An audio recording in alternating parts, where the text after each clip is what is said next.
بہت غیر معمول تھا۔ جیسے ہی تمام مہمان رات کے وقت کھانے پر بیٹھے، چوروں کا ایک گروپ ہوٹل میں داخل ہوا۔ بے رحم دکھا دینے والے مردوں نے، جو کہ 3 تھے، بندوقیں اٹھائی اور حکم دیا کہ ہر مرد اور عورت اپنی رقم اور جو بھی قیمتی سامان ان کے پاس ہے وہ ہمارے حوالے کر دے۔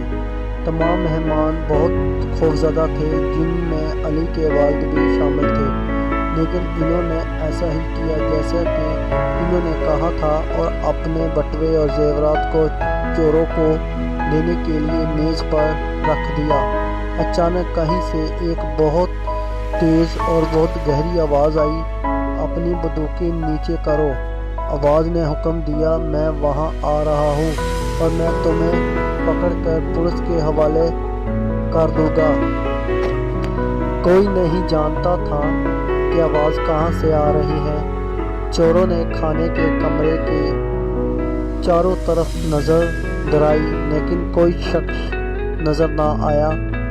پھر آواز آئی، اس بار پہلے سے بھی اونچی آواز میں تم سے تمہارے شرطیوں کا بدلہ اور لوں گا۔ میں اس بات کو یقین بناؤں گا کہ تم کئی سال جیل میں گزارو گے۔ چنانچہ چور نہیں بتا سکتے تھے کہ آواز کہاں سے آ رہی ہے، اس لیے انہوں نے خود کو باؤ کرا کر اس کا تعلق کسی بھوت سے ہے۔ اگر چوروں کو پولیس سے بھی زیادہ کسی چیز سے ڈر تھا تو وہ بھوت سے۔ اچانک چور اپنی بندوقیں چھوڑ کر ہوٹل سے بھاگے اور اندھیرے میں غائب ہو گئے۔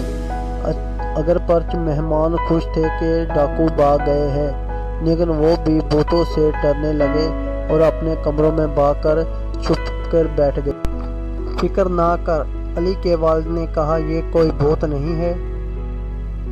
جو بات کر رہا ہوں یہ میرا بیٹا ہے۔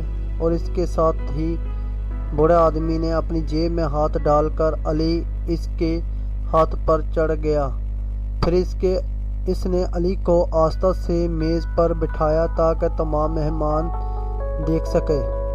مجھے یقین ہے کہ ڈاکو واپس نہیں آئے گے، علی نے اپنے گہری آواز میں کہا۔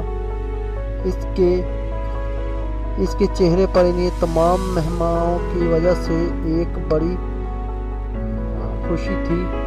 مہمان ایک ایسے لڑکے سے ملنے کے لیے بہت حیران اور بہت مشتاق تھے جو انگوٹھے سے بڑا نہیں تھا، لیکن سب سے بڑھ کے وہ سب علی کے بہت شکر گزار تھے کہ اس نے انہیں چوروں سے بچا لیا، اور انہوں نے اس کا شکریہ ادا کیا اور اس سے ہاتھ ملایا اور اس کے والد سے کہا کہ انہیں اتنا بہادر بیٹا ملنے پر کتنا فخر ہوگا۔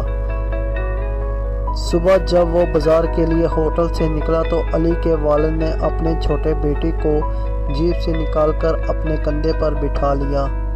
ساری صبح بازار میں اور پھر گھر جاتے ہوئے بوڑھے آدمی کو کندھے سے علی کو لوگوں سے ملایا، اور ان نے بہت فخر محسوس کیا اور سب کو بتایا کہ کس طرح اس کے بیٹے نے 3 چوروں کو اپنی آواز سے بھگا دیا۔ اس شام جب باپ اور بیٹا گھر پہنچے تو علی کی ماں بہت پریشان نظر آئی کہ علی ان کے کندھے پر بیٹھا ہوا تھا۔ کیا ہوا اگر کوئی اسے دیکھ لے؟ اس نے اپنے شوہر سے پوچھا، لیکن بوڑھے آدمی مسکرایا اور اپنی بیوی کو سمجھایا کہ ان دنوں نے ہوٹل میں کیسا واقعہ ہوا، علی نے کس طرح سب چوروں کو بھگایا اور ڈر کے چور بھاگ گئے۔ اپنے بیٹے سے شرمندہ ہونا بہت بڑی غلطی ہے۔ ہمیں اتنے سالوں تک اسے گھر میں چھپا کر نہیں رکھنا چاہیے تھا، لیکن علی اور ان کے تمام چیزوں پر فکر کرنا چاہیے جو وہ کرنے کے قابل ہے۔ علی کی ماں کو واقعی بہت فخر ہوا جب اس نے اپنے بیٹے کی بہادری کی داستان سنی اور وعدہ کیا کہ وہ اسے کبھی نہیں چھپائے گی اور پھر کبھی شرمندگی محسوس نہیں کرے گی۔